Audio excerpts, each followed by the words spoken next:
The hall was packed. Live music, colorful lights, a table full of savory and sweet dishes, chilled champagne on tables decorated with white flowers, more than 100 people smiling, talking, toasting. It was our 28th wedding anniversary party. My wife Helena looked radiant in a tight red dress that she would never have worn years ago. I, Carlos Alberto dos Santos, 52 years old, gray hair, rented suit that was a little loose in the shoulders, was next to her on the small stage set up in the center of the room. That's when she took the microphone from the singer's hands. "Good evening, everyone. Thank you for being here celebrating with us." Her voice echoed throughout the room. People stopped talking and turned to us. I smiled, thinking she was going to make a nice speech, thank everyone for coming, maybe say something affectionate about our history, but what came out of her mouth ripped the floor from my feet. "I want to take advantage of this special moment to make an important announcement." Helena looked at me with a cold smile that I had never seen before. 28 years is enough time. I want someone younger, someone who still has energy,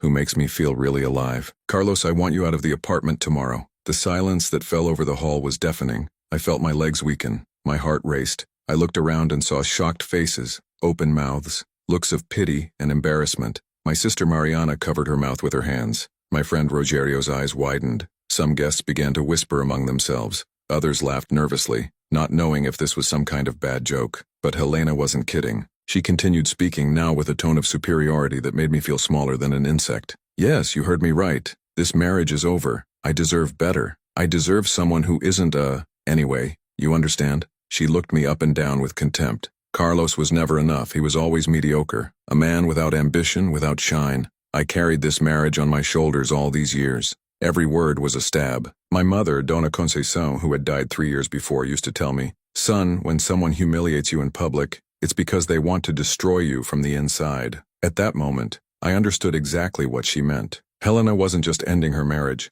She was trying to annihilate me in front of everyone I knew. I saw my cousin, Ademir, clench his fists on the table. My niece, Jessica, started crying. The neighbor in the next apartment, Dona Rosa, shook her head in pity, and my sister Mariana got up from her chair, as if she were going to go on stage and snatch the microphone from Helena's hand. But I raised my hand, asking her to stay where she was. Helena laughed. He laughed out loud, as if he had told the funniest joke in the world. "Oh, and since we're being honest here," she took a sip of champagne, savoring every second of my humiliation. "I'll tell you something. I got tired of this man a long time ago. I got tired of waiting for him to become someone important. I got tired of living a mediocre life next to a refrigerator technician. Yes, that's what he does. He fixes refrigerators. Can you imagine the embarrassment?" Some guests looked away. Others shook their heads, embarrassed for her. But there was a small group of Helena's friends who smiled, as if they agreed with every word. My vision started to get blurry. They weren't tears of sadness.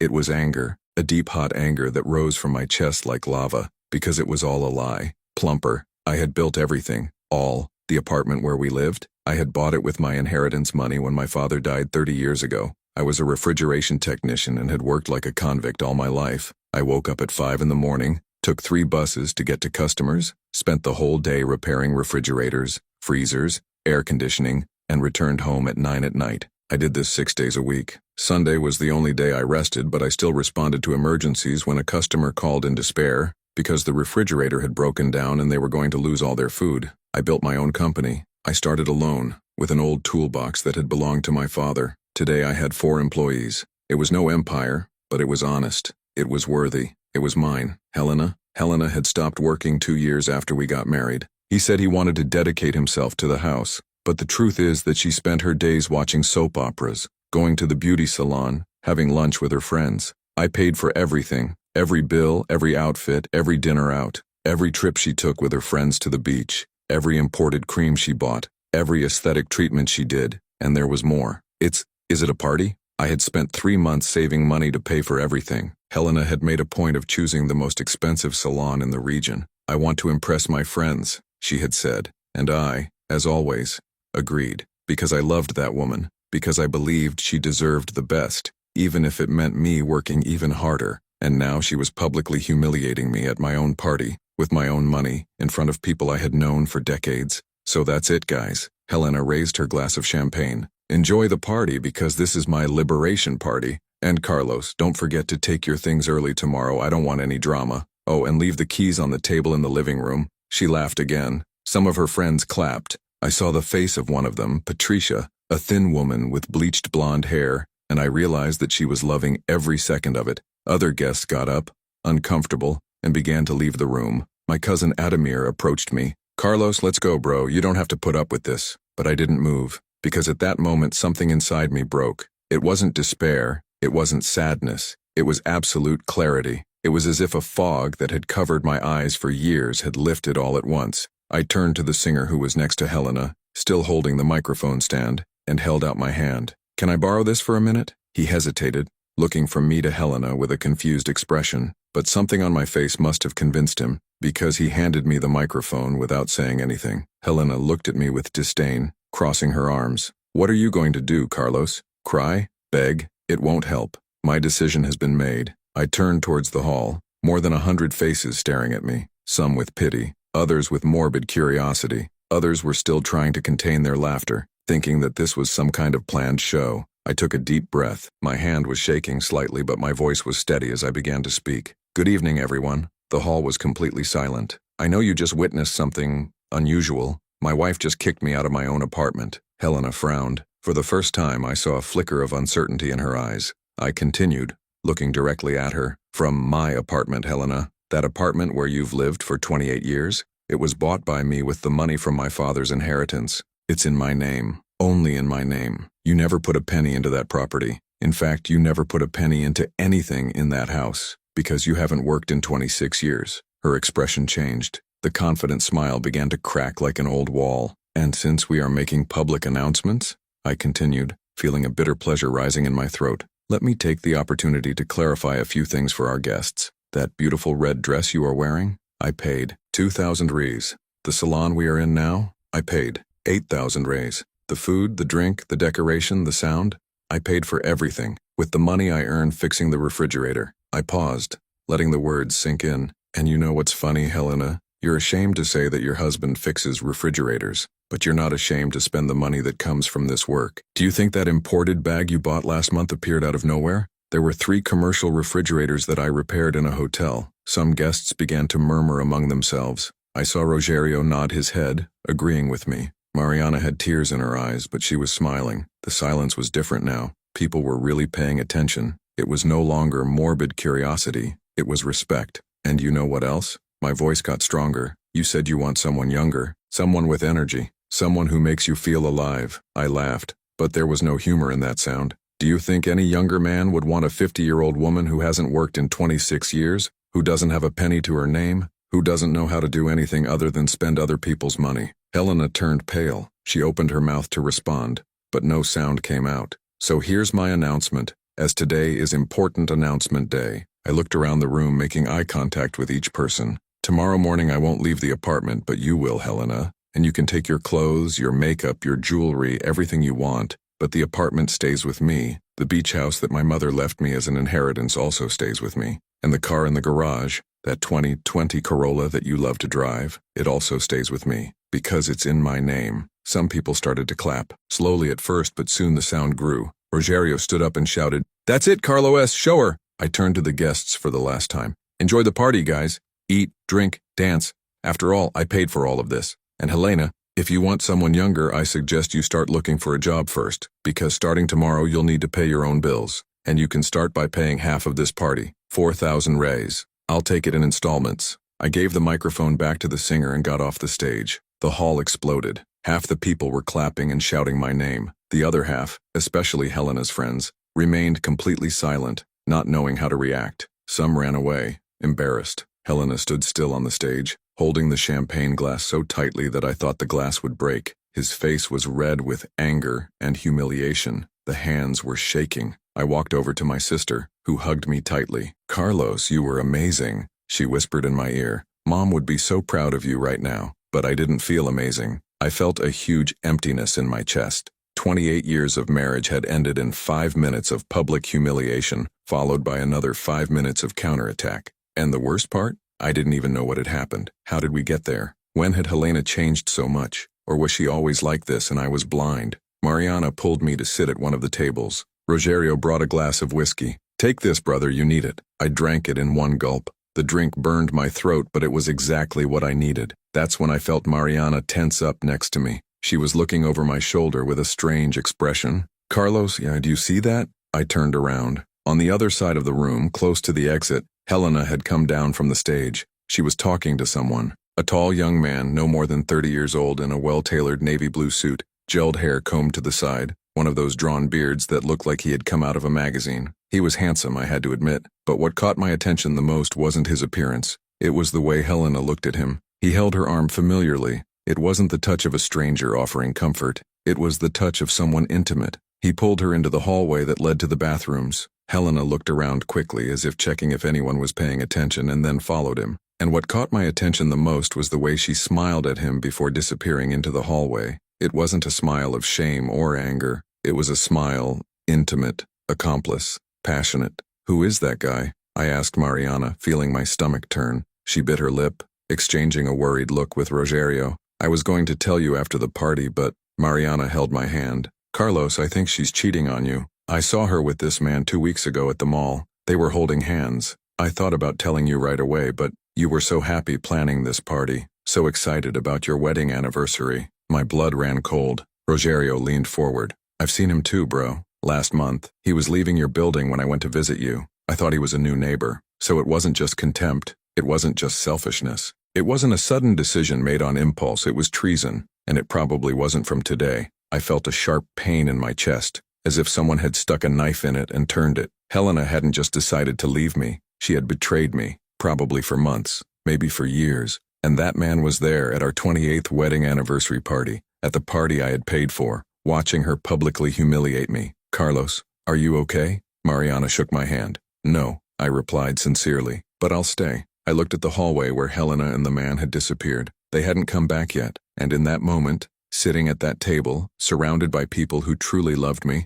surrounded by the wreckage of my marriage, I realized something important. This wasn't the end. It was just the beginning. Because if Helena thought she was going to destroy me and then live happily with her younger lover in my apartment, with my money, she was very mistaken. I was going to find out everything, every detail of this betrayal, every lie she had told me, every penny she had hidden from me, and then, when I knew the whole truth, I would make sure she paid for every second of humiliation she had caused me. I sat there for more than 10 minutes, staring at the corridor where Helena had disappeared with that man. The people around me were talking. Some tried to comfort me. Others just remained in respectful silence. But I wasn't hearing anything. My head was a whirlwind of thoughts. Finally, Helena returned. The hair was slightly messy, the makeup smudged in the corners of eyes. She walked past me without looking, picked up her bag from one of the tables, and left the room through the main door. He didn't say goodbye to anyone. It simply went away. The man in the blue suit came out a few minutes later. He glanced at me,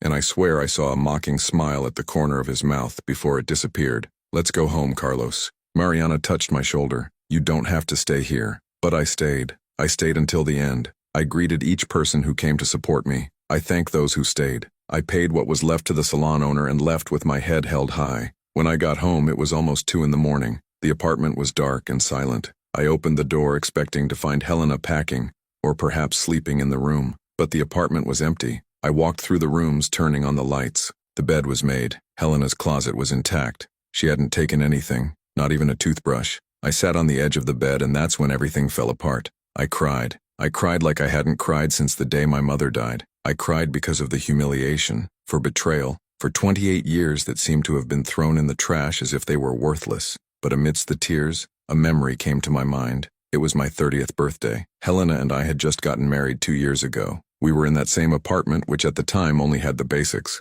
An old sofa, a small TV, a double bed, and plastic dishes. Helena had made a carrot cake. It was crooked, burnt at the edges, but she was so proud. I know we don't have much, Carlos, she had said, holding my hands, but I promise you that I will always be by your side, no matter what happens. We will build everything together. I believed her. With every fiber of my being, I believed. I remembered when she got sick 15 years ago, a serious infection that almost killed her. I spent sleepless nights in the hospital, holding her hand, praying that she would survive. I sold my car to pay for part of the medical costs that my health insurance didn't cover. I worked 3 jobs simultaneously for 6 months to pay off my debts. When she came out of the hospital, she looked at me and said, "You saved my life. I'll never forget that." But she forgot, or he just didn't care anymore. I also remembered the day I bought the beach house. My mother had died and left me a small inheritance. Helena wanted to use the money to renovate the apartment and buy new furniture, but I decided to buy that simple house on the coast. It's for our future, I had explained.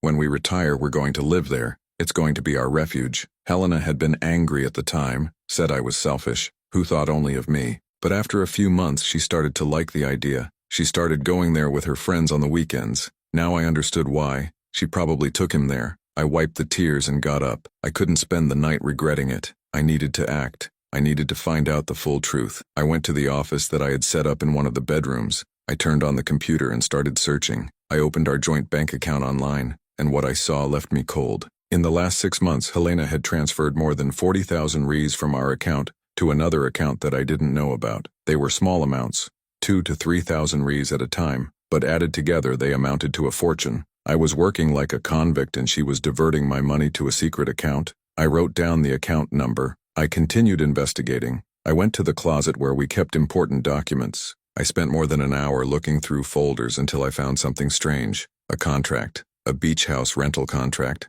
Was my beach house being rented? Since when? The contract had been signed 3 months earlier. The tenant was a company called DL Empreendimentos. The rent was 5,000 Rs per month, which should be deposited into Helena's account. I felt the anger rising like lava. Was Helena renting my property without telling me and pocketing the money? I took out my cell phone and called Mariana. It was 3 in the morning, but she answered on the second ring. Carlos? What's wrong? Are you okay? I'm not. My voice came out shaky. Mariana, Helena is stealing from me. She transferred more than 40,000 Rs from our account to an account I don't know, and she rented the beach house without telling me. I heard my sister take a deep breath on the other end of the line. I need you to help me. I need to know who that man in the blue suit is. I need to know how long this has been going on. I need to know everything. Carlos, I'll help you, but you need to be calm. If Helena is doing this, she probably planned everything correctly. You can't act on impulse. I know. I ran my hand over my face. But I can't take it, Mariana. I gave everything to this woman. All. And she stabbed me in the back. I know, bro. And she's going to pay for it. But you need to be smart. Tomorrow we'll talk calmly, okay? Get some rest. I hung up and went back to the computer. I searched for DL Empreendimentos on Google. It was a shell company. It had only been opened 4 months ago. The registered address was that of a virtual office. And the partners? 2 names I didn't know. Daniel Lacerda and Helena Maria dos Santos. Helena. She had opened a company without telling me. And I was using this company to rent the house I had inherited from my mother. I went to the kitchen and drank a glass of water. My hands were shaking. I went back to the office and continued looking through documents. I found more things. Proof of expensive purchases that Helena had made in recent months. Clothes, jewelry, dinners in fancy restaurants. Everything was paid with the credit card that was in my name. And there was more. I found an envelope hidden at the bottom of a drawer. Inside were photos. Photos of Helena with the man in the blue suit. They were at the beach house, hugged, kissing. In one of the photos, he had his arm around her waist and they were both smiling at the camera. On the back of one of the photos was a handwritten message, "Forever together. I love you, Daniel." Daniel Lacerda, her partner in the shell company. I felt my stomach drop. I ran to the bathroom and threw up. I remained there, kneeling on the cold floor, trying to breathe. When I managed to get up, I washed my face and looked at my reflection in the mirror. The man staring back at me was unrecognizable. Red and swollen eyes, pale face, messy hair. But there was something new there too. A determination I had never felt before. I went back to the office and picked up my cell phone. I took photos of all documents, from the rental contract, transfer receipts, from the photos of Helena with Daniel, of everything. I kept everything in an online folder in case something happened. It was almost 5 in the morning when Helena finally arrived home. I heard the door open. I heard her heels echoing in the hallway. I heard her stop at the office door and see me sitting at the table surrounded by documents. She turned pale. "What are you doing?" Her voice was nervous. "Discovering who you really are." I held up one of the photos of her and Daniel, or rather, who you always were, and I was too blind to notice. Helena entered the office and closed the door. He crossed his arms. "You had no right to go through my things." "Your things?" I laughed, but it was a bitter sound. "Helena, this is my house. These are my documents. And this," I held up the rental contract. "That's the contract where you rented my property without my permission. That's a crime, you know." She looked away. "Who is Daniel Lacerda?" I asked. "And don't lie to me. Not now." Helena sighed and sat down on the chair in front of the table. For a moment I thought she was going to cry, apologize, beg for forgiveness. But that's not what happened. Daniel is the love of my life. She said this looking straight into my eyes without a hint of remorse. I met him a year ago. He makes me feel alive, Carlos. Something you've never been able to do. Every word was a stab. We planned everything. The company, the house rent, the transfers. We were saving money to start a new life together. With my money. My voice was low, dangerous. You've been stealing from me for months to fund your life with your lover. It's not theft. Helena stood up. I deserved that money. I spent 28 years of my life with you. I took care of this house. I put up with your family. I put up with your mediocrity. I deserved something in return. I stood up too, facing her. You didn't take care of anything, Helena. I paid the maid to clean the house. I paid for your clothes, your food, your travels. You didn't do anything but spend my money. And you think that's enough? She took a step forward. Do you think money makes up for 28 years of boredom, of embarrassment, of having to tell my friends that my husband fixes the refrigerator? So that was it. I felt everything fall into place. You were ashamed of me, ashamed of the man who saved you when you were dying in the hospital, shame of the man who gave you everything you asked for. I wanted more, Carlos, she screamed. I wanted a successful businessman husband who would take me to fancy dinners and introduce me to important people, not a refrigerator technician who smells like grease and comes home dirty every day.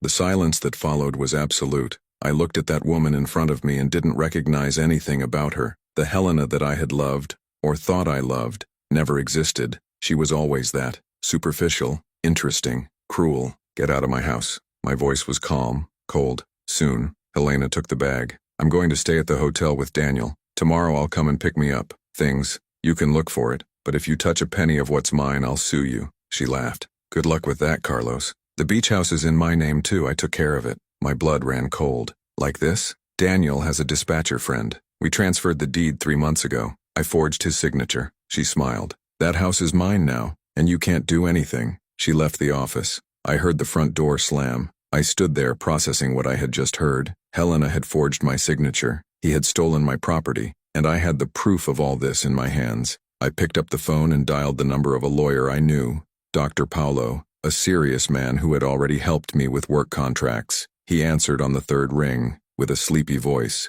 Hello? Dr. Paulo, it's Carlos. I need your help. It's urgent. Dr. Paulo arrived at my apartment at 7 in the morning. He was a man in his early 50s, gray hair, reading glasses hanging around his neck, worn leather briefcase under his arm. I had known him for over 10 years. He had helped me with employment contracts and some labor issues with my employees, but I had never needed it for something like this. I placed all the documents on the living room table, the fake rental contract, proof of bank transfers, Helena's photos with Daniel, the prints of the conversations I found on her computer during the night when I searched her email. Dr. Paulo spent more than an hour analyzing everything in silence. Every now and then, he shook his head or made notes on a pad. Finally, he took off his glasses and looked at me. Carlos, this is serious, very serious. I know. My voice was tired. I hadn't slept at all. She forged my signature. She stole my money. She rented my property without authorization. It's not just that. Dr. Paulo took the rental contract, that transfer of deed that she said she made.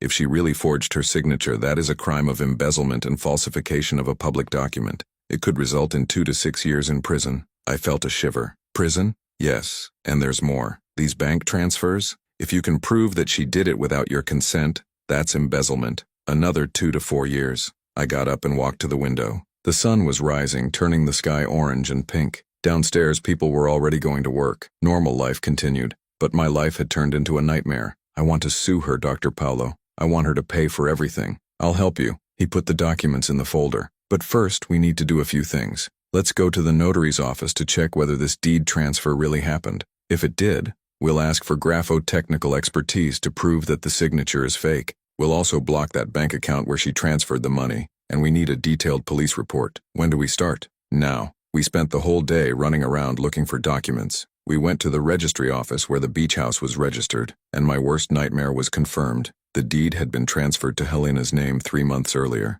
The signature on the documentation looked like mine, but I knew it wasn't. I never signed that. I showed the document to the registry office employee. That signature is fake. She looked at me with pity. You will need to take legal action to reverse this, and file a police report for forgery. We went straight to the police station. I spent 2 hours giving testimony. I told everything. The party, the humiliation, the discovery of the betrayal, the embezzled money, the forged deed. The police chief, a serious man with a gray mustache, listened attentively. Sir Carlos, do you have proof of all this? I have. I showed the photos, the documents, the prints. He analyzed everything and nodded. I'm going to open an investigation, but I need you to know, this could take time, and your wife will be notified. She could react badly. I don't care, I want justice. When I left the police station, it was already 4 in the afternoon. My cell phone wouldn't stop ringing. They were messages from Helena. Did you go to the police? Seriously, Carlos? You're going to regret this. Daniel has much better lawyers than you. You won't win anything. I ignored them all. Dr. Paulo dropped me off at home and promised that he would prepare all the documentation to file the divorce process and criminal charges.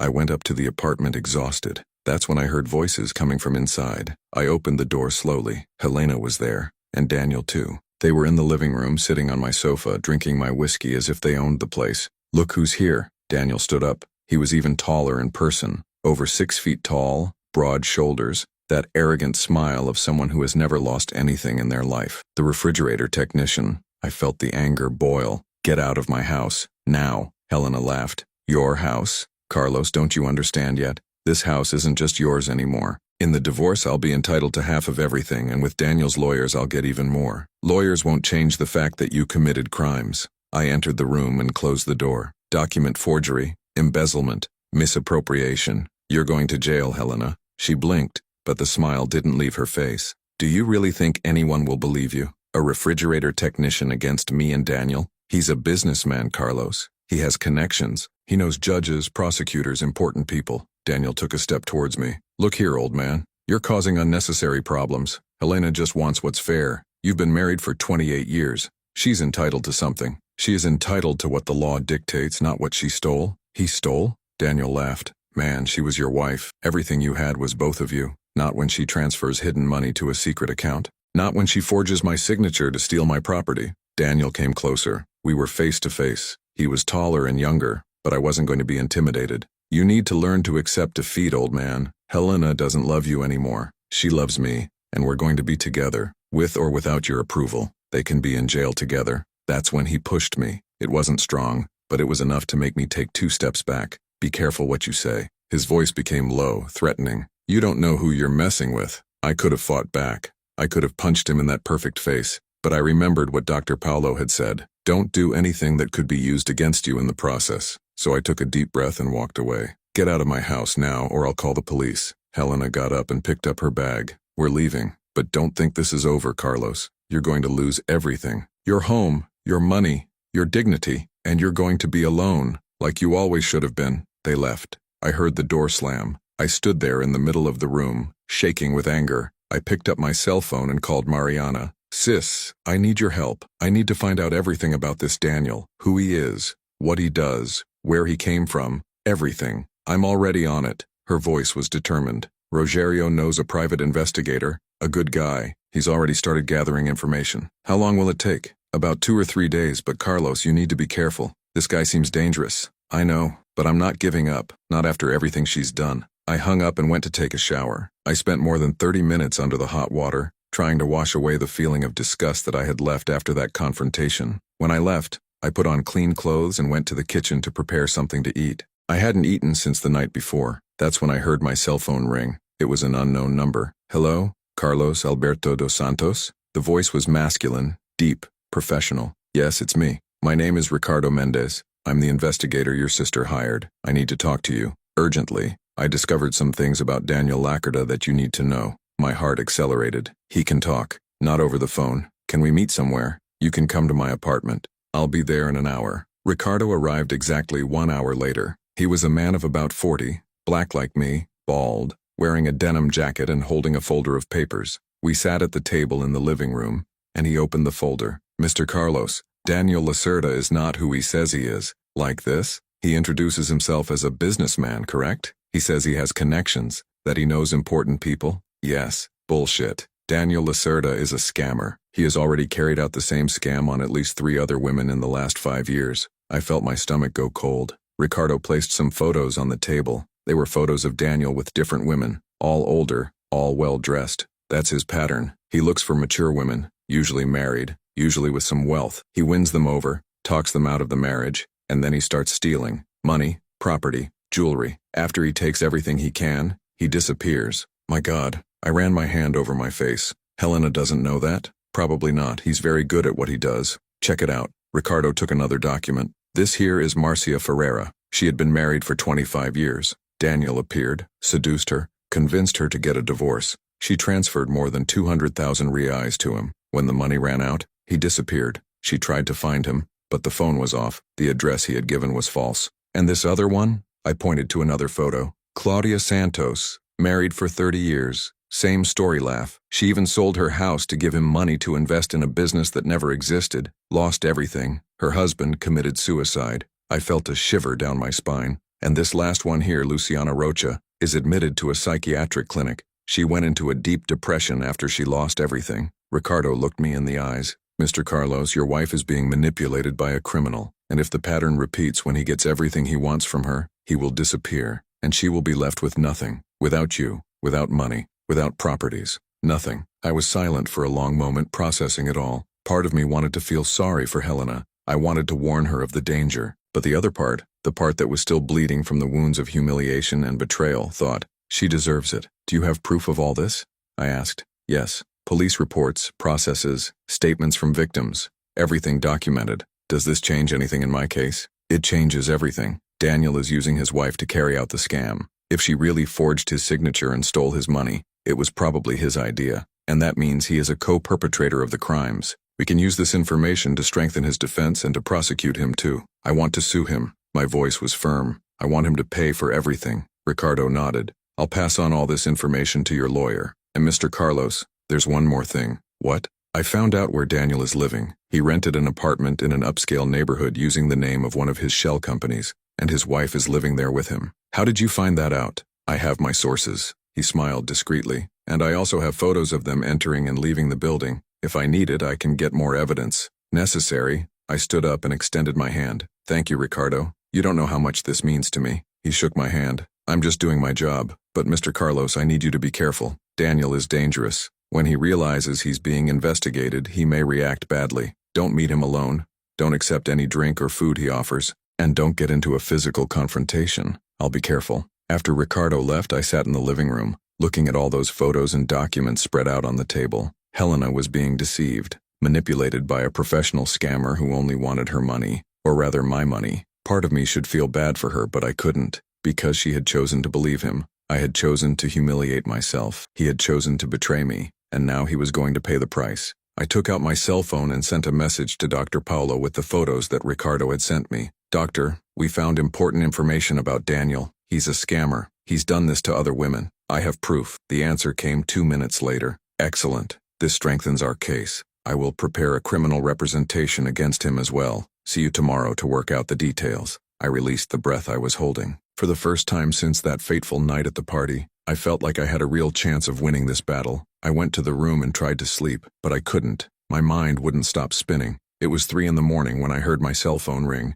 It was an unknown number again. I answered with fear. Hello? Silence. Hello? Repeat. A distorted voice, probably using some kind of modulator, replied, Stop investigating. Stop causing trouble. Otherwise you'll regret it. My blood ran cold. Who are you? Someone who is watching you. You are alone in this big house. It would be a shame if something happened to you. The call dropped. I stood frozen, holding the phone with a shaking hand. I went to the window and looked at the street. It was dark, empty, but I had a distinct feeling that someone was watching me from the shadows. I didn't sleep that night. I sat in the living room with all the lights on, a kitchen knife on the table next to me. I know it sounds like an exaggeration, but that call had shaken me. You're alone in this big house. The distorted voice echoed in my head. Whoever it was knew where I lived. I knew I was alone, and he had threatened me. At 6 in the morning, I called Ricardo. Sir Carlos? So soon? I received a threat last night, a distorted voice call. They told me to stop investigating. I heard him swear on the other end. I warned you that Daniel was dangerous.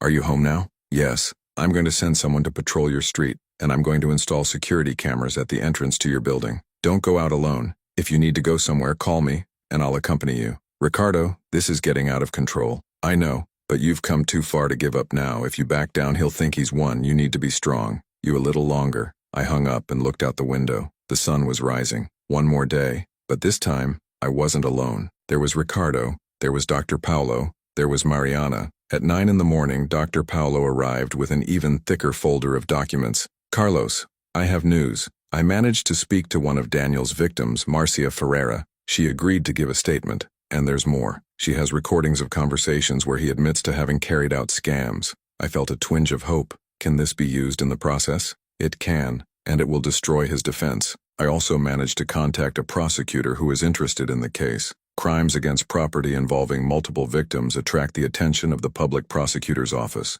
What about Helena? Dr. Paulo sighed. Carlos, I need to be honest with you. Your wife can claim that she was manipulated, that she didn't know that Daniel was a scammer, and technically, that could reduce her sentence. But she robbed me. She forged my signature. I know, and we will prove it. But be prepared for the possibility that she will be a victim in the eyes of the law. He looked at me seriously. That's why we need a different strategy. What strategy? Let's expose Daniel publicly first. Let's gather all his victims, all the press we can, and hold a press conference. When Helena sees who he really is, she might even switch sides and testify against him. Do you think she would do that? If she realizes she's been tricked and is going to lose everything, maybe. People have survival instincts. I thought about that. Part of me wanted to see Helena pay for what she did, but another part, the part that still kept a small memory of what we once were, wanted to believe that she had been manipulated, that she wasn't entirely to blame. Let's go ahead with the plan. Dr. Paulo spent the next 2 hours explaining every detail to me. We were going to schedule a press conference in 3 days. Ricardo was going to bring Daniel's other victims. We had documents, photos, evidence, everything organized. And how are we going to guarantee that Helena and Daniel will show up? Dr. Paulo smiled. Let's send a formal invitation saying it's a divorce settlement meeting. They'll think you're giving in, that you want to make a deal. Are they going to fall for it? Go. Daniel is arrogant. He thinks he has already won, and so does Helena. They will want to come to humiliate you once again, and make sure you give everything. I felt butterflies in my stomach, but it was that or nothing. In the following days, I worked with Dr. Paulo and Ricardo preparing everything. Mariana called me 3 times a day to check if I was okay. Rogerio came to sleep in my apartment so I wouldn't be alone. Bro, you're doing the right thing, he said the second night. This Helena was always interested. I saw it, but I didn't want to say anything because you seemed happy. I was happy, or I thought I was. Happiness based on lies is not real happiness. He was right. On the 3rd day, I received confirmation. Helena and Daniel had agreed to attend the conciliation meeting. It would be at a law office in the city center at 3 in the afternoon. I arrived an hour early. The room was prepared. There was a long table with chairs on each side. But there was also something they didn't expect. 3 video cameras strategically positioned, journalists from 2 local channels waiting in a room next door, and Marcia Ferreira, Claudia Santos, and 2 more of Daniel's victims sitting in another room. Dr. Paulo took me aside. Carlos, when they come in, let me lead. Don't lose your cool. Don't shout. Don't swear. You need to be in emotional control. Understand? Understood. At 3 sharp, Helena and Daniel entered. She was different, slimmer, deep dark circles. The expensive dress did not hide the tiredness on her face. Daniel, on the other hand, was impeccable. Gray suit, blue tie, that arrogant smile. Carlos, he extended his hand as if we were old friends. I ignored it. We sat down, Helena by his side. I'm on Dr. Paulo's side. Good, let's get started. Dr. Paulo opened a folder. Mr. Daniel, Ms. Helena, thank you for coming. We are here to discuss the terms of the divorce and resolve some issues.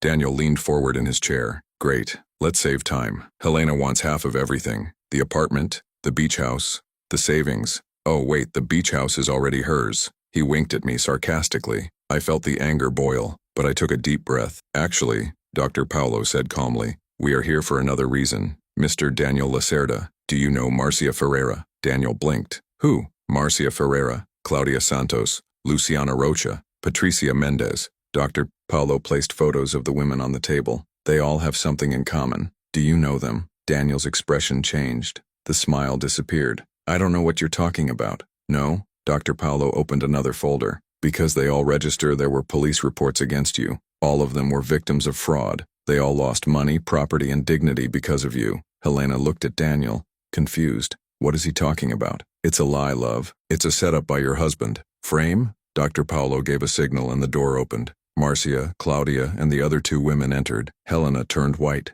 Daniel got up from his chair. What is that? Marcia took a step forward. She was a woman of about 50, gray hair, red eyes as if she had cried a lot recently. Daniel Lacerda, you destroyed my life. You convinced me to leave my husband, stole my money, and disappeared. Because of you, my ex-husband fell into a deep depression. Claudia approached too. You promised me eternal love. You made me believe we were soulmates. And when I sold my house and gave you the money, you disappeared. You blocked my number. You moved to another city. Helena looked at Daniel horrified. That is true. No, of course not. These women are crazy. Dr. Paulo placed a small recorder on the table and pressed play. Daniel's voice came from the device. These women are easy, man. You tell them what they want to hear, make them fall in love, and then take it all. It's like taking candy from a child. Another man's voice asked, what if they find out? They never find out, and when they do, it's too late. I'm already long gone. Helena covered her mouth with her hands. This recording, Dr. Paulo continued, was made 3 years ago in a bar in Rio de Janeiro. We also have bank statements showing money transfers from these women to accounts in Mr. Daniel's name. Daniel took a step back. This is illegal. You cannot use recordings without authorization. I can when they prove crimes. Dr. Paulo stood up. And there's more, Mr. Daniel. Right now, the public prosecutor's office is issuing an arrest warrant against you for embezzlement, conspiracy, and forgery of documents. The door opened again. 2 police officers entered. Daniel Lacerda, one of them asked. Daniel looked around like a cornered animal. He tried to run, but the police were faster. They handcuffed him right there. This is absurd. I'm going to sue you all, he screamed as he was dragged out. Helena, get me out of here. Helena. But Helena didn't move. She sat there in shock, looking at her hands. When the door closed and Daniel was taken away, the silence in the room was absolute. Finally, Helena looked up at me. Carlos, I didn't know. I did not know. My voice was low but firm. Didn't you know that you were stealing from me? That you were forging my signature? That you were destroying everything we had built in 28 years? Tears started to stream down her face. He told me it was the only way out. That you would never give me a divorce. That I needed to secure my future. And you believed him. You preferred to believe in a stranger than the man who saved you when you were on the brink of death. The man who worked 3 jobs to pay your medical bills. I know I was wrong, she sobbed. I was stupid, I was selfish, you were all that and more. I got up. And you know what's worse, Helena? I would have given you a divorce if you had asked honestly. I would have divided everything fairly. But you chose to publicly humiliate me, rob me, cheat on me. Dr. Paulo touched my shoulder. Carlos, the journalists are waiting. Are you ready? I looked at Helena one last time. She was destroyed. Smeared makeup, messy hair, alone. I'm ready. We left the room and went to the auditorium where the journalists were waiting. There were at least 15 people with cameras, recorders, notepads. Dr. Paulo positioned himself behind an improvised pulpit. I stood by his side, along with Daniel's victims. Good afternoon, my name is Paulo Enrique Silva, lawyer. I'm here representing Carlos Alberto dos Santos and 4 other victims of a scammer called Daniel Lacerda, who was arrested a few minutes ago. Camera flashes went off. The journalists started asking questions at the same time. Dr. Paulo raised his hand, asking for silence. I'll explain everything. Daniel Lacerda is a criminal who has been running the same scam for at least 5 years. He seduces mature women, usually married, convinces them to divorce, and then steals all their assets. We have documentary evidence, audio recordings, and testimonies from at least 5 victims. Marcia approached the microphone. I lost everything because of him. My house, my savings, my marriage, and I'm not the only one. A journalist asked. And the current victim? Who is he? Dr. Paulo looked at me. I made a sign that I could talk. Helena Maria dos Santos, wife of Carlos Alberto for 28 years. She was manipulated by Daniel and even forged documents and stealing money from her own husband. Another journalist. Will Mrs. Helena also be arrested? That's for the public prosecutor's office to decide. But she is both perpetrator and victim in this case. I stayed there for more than 40 minutes answering questions. I told everything. Humiliation at the party, the discovery of betrayal, the evidence I found, Daniel's plan. When we finished, I was exhausted, but I also felt something I hadn't felt in days. Relief. We left the building and went to the parking lot. Ricardo was waiting for me next to the car. Mr. Carlos, it was perfect. Tomorrow this will be in all the newspapers. Daniel is finished. And Helena? She came out the back door 15 minutes ago. She was crying a lot. She got into a taxi alone. I got in the car, and Ricardo took me home. When I arrived, Mariana was waiting for me at the door of the building. She hugged me tightly. Carlos, I saw everything on the internet. My brother, you were incredible. It's not over yet, sis. I know, but the worst is over. We went up to the apartment. I prepared a coffee. We sat in the living room. That's when my cell phone rang. It was a number I knew. Helena answered. Carlos. Her voice was broken, weak. I need to talk to you. We have nothing to talk about, Helena. Please, I know you hate me. I know I don't deserve anything, but I need to warn you something. Daniel, he has a partner, someone more dangerous than him, and this man is furious about what happened today. Carlos, he wants to hurt you. I felt my blood run cold. Who is this man? I don't know his name. I just know that Daniel was afraid of him. He said he couldn't disappoint him. Carlos, please be careful. This man is really dangerous. The call dropped. I looked at Mariana. what it was, she asked, worried. But before I could respond, the light in the apartment went out. Everything went dark. And then, we heard the front door being broken down. "Mariana, go to your room and lock the door," I shouted, pushing my sister towards the hallway. I heard heavy footsteps in the room. 2 men, maybe 3. My heart was beating so hard that I could hear the blood pounding in my ears. I grabbed the baseball bat I kept behind my bedroom door. It wasn't much, but it was what I had. "Carlos Alberto dos Santos," a deep voice echoed in the dark. "You caused a lot of trouble today." I tried to see something, but the darkness was complete, just the silhouettes moving. "Who are you? What do you want?" "I want you to learn a lesson about sticking your nose where it doesn't belong." I heard a click, a gun being cocked. At that moment, I thought I was going to die. I thought about everything I had experienced in the last few weeks, in humiliation, in betrayal, in the fight, and I thought, it's not going to be like that, not after everything. That's when I heard sirens outside, lots of sirens. The light came back suddenly, bright and blinding. I blinked, trying to get used to it, and when I managed to focus, I saw 3 men in my room. One of them held a gun pointed at me. The other 2 had wooden bats, but I also saw something they didn't expect. Ricardo entering the door with 4 armed police officers. "Police, drop your weapons, hands on your head." The men froze. The one with the gun tried to run but was knocked down before taking 3 steps. The other 2 surrendered without resistance. Ricardo ran to me. "Mr. Carlos, are you okay?" My legs gave out. I sat on the floor, still holding the bat. "How did you know?" "I installed security cameras yesterday. I saw when they cut the power to the building. I called the police immediately. He helped me up. And this time they don't escape." Mariana ran out of the room and hugged me, crying.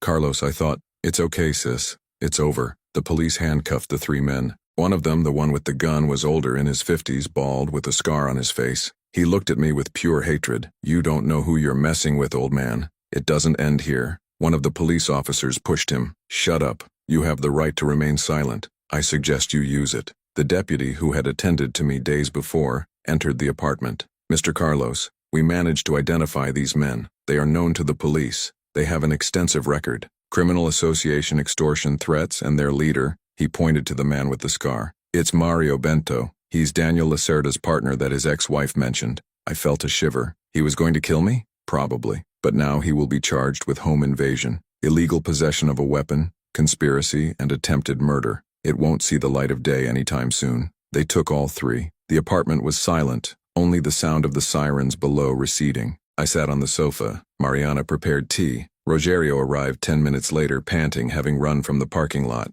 "Bro, I saw the police car leaving. What happened?" I told everything. He turned pale. "Carlos, this could have ended very badly." "I know, but it's not over." In the following weeks, everything started to come together. Daniel was sentenced to 8 years in prison for qualified embezzlement, conspiracy, and forgery of documents. Mario Bento got 12 years. The other 2 henchmen, 6 years each. Helena was indicted as an accomplice, but Dr. Paulo managed to reach an agreement. She would return all the money she had embezzled, testify against Daniel in all cases, and serve an alternative sentence with community service. He also lost any rights to the apartment, beach house, and properties. The false deed was annulled. The beach house went back to my name. The money she had transferred was recovered. Not everything. Daniel had spent part of it, but I managed to recover around 30,000 reais. The divorce was approved 3 months later. Helena received nothing, absolutely nothing. The judge was clear. The applicant committed crimes against her spouse. There is no division of assets when there is proven bad faith. I saw Helena one last time at the forum,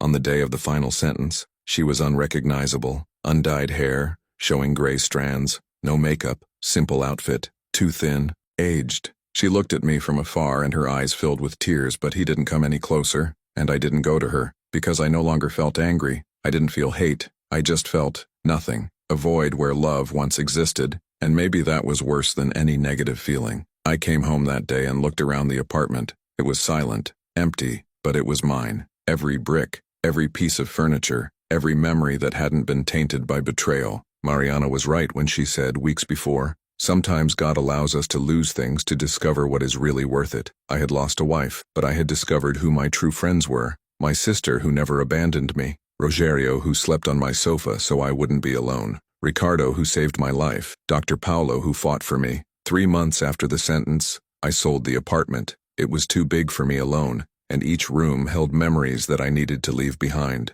I bought a smaller, more cozy apartment in a quiet neighborhood. With the money I had left and what I recovered from Helena, I invested in my company. I hired 2 more employees. I bought new equipment, and I started offering refrigeration courses to young people in the community. Because I learned one thing: my work was never something to be ashamed of. Repair refrigerators, air conditioning, freezers, honest work that puts food on the table, work that gave me dignity. And if Helena was ashamed of it, it was always her problem, never mine. A year after everything, I was at the beach house. I had renovated everything, painted the walls, changed the furniture, removed every memory of Helena from there. I was sitting on the balcony, watching the sun set over the sea, when my cell phone rang. It was an unknown number. I answered with fear. I still had the trauma of the threats. Carlos? The voice was feminine, soft, hesitant. Yes, who speaks? It's Marcia. Marcia Ferreira. We met on the day of the press conference. I remembered. One of Daniel's victims.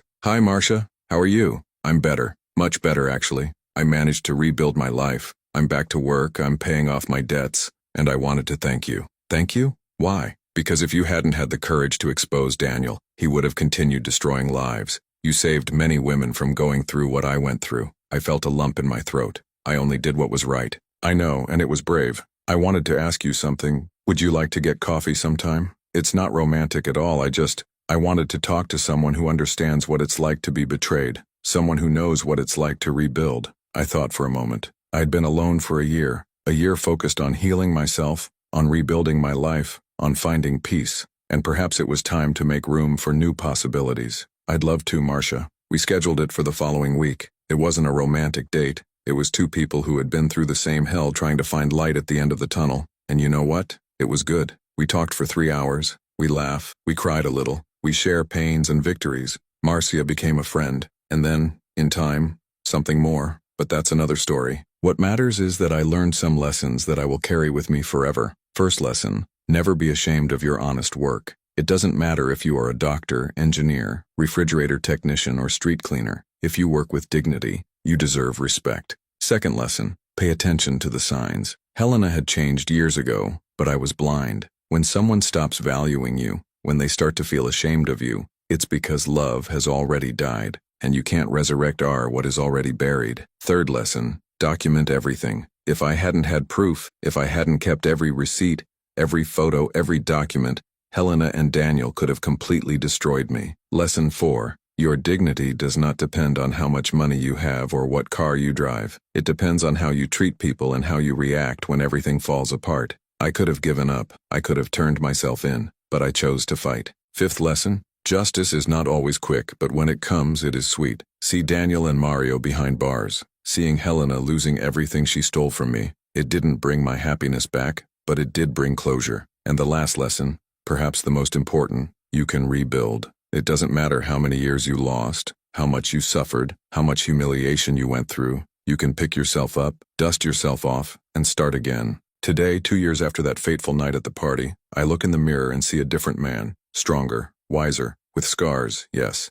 but scars that show I survived. My company is growing. I have 6 employees now. I bought a new van with the company logo painted on both sides. Every week I teach classes for young people who want to learn the trade. The beach house became my refuge. I go there every weekend. Sometimes Marcia accompanies me. Other times I go alone. And it's fine both ways. Helena. I learned from Mariana that she is living in a rented studio apartment, working as a saleswoman in a clothing store, paying your debts, serving your alternative sentence. Part of me feels sorry, but a greater part remembers everything she did, of humiliations, of the lies, of contempt, and I move on, because at the end of the day, the best revenge is not destroying those who hurt you. It's rebuilding your life so beautifully, so completely, that they look from afar and realize everything they lost. If you are going through betrayal, injustice, humiliation, I want you to know one thing: you are stronger than you know. The pain you are feeling now will pass. Not today, not tomorrow, but it will pass. And when it's over, you'll look back and realize that that horrible experience made you a better person. Someone who doesn't accept crumbs.